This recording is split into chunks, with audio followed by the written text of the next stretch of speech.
ప్రణమ్య శిరసా దేవం గౌరీపుత్రం వినాయకం భక్తావాసం స్మరే నిత్యం ఆయుష్కామాదసిద్ధయే ప్రథమం వక్రతుండం చ ఏకదంతం ద్వితీయకం తృతీయం కృష్ణపింగాక్షం గజవక్త్రం చతుర్థకం లంబోదరం పంచమం చ షష్టం వికటమేవ చ సప్తమం విఘ్నరాజం చ ధూమ్రవర్ణం తదాష్టమం నవమం బాలచంద్రం చ దశమం తు వినాయకం ఏకాదశం గణపతిం ద్వాదశం తు గజాననం ద్వాదశైతాని నామాని త్రిసంధ్యం యః పఠే నరః న చ విఘ్నభయం తస్య సర్వసిద్ధికరం ప్రభుం.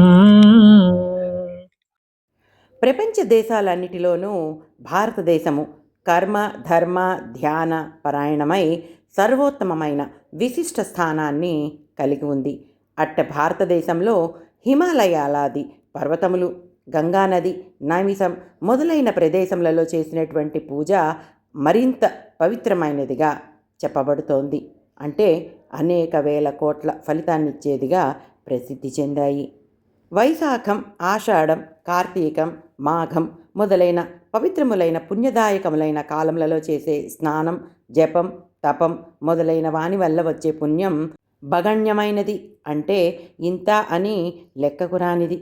పూర్వం మహర్షులు శ్రీ మహావిష్ణువు వద్దకు వెళ్ళి, స్వామి, స్నానానికి, ధ్యానాధికమైన తపస్సుకి ప్రశాంతము, పావనము, సిద్ధప్రదము అయిన ప్రదేశాన్ని మాకీ భూమండలంలో నిర్దేశింపుడని ప్రార్థించినారు.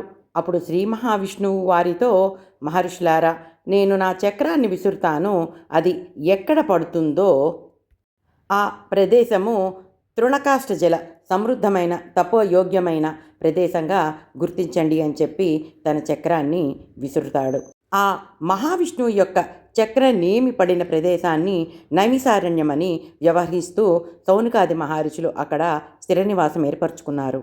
వారు అక్కడ నివసిస్తూ యజ్ఞయాగాదులు చేస్తూ ఉంటే భూమండలంలో వివిధ ప్రాంతాలలోని ఆయా ఆశ్రమాలలోని మహర్షులు చూడడానికి వస్తూ ఉండేవారు. అలాగే రోమహర్షణుడు, ఆయన కుమారుడు సూత మహర్షి అందరిలాగా ఆ యాగాన్ని చూడడానికి విచ్చేశారు.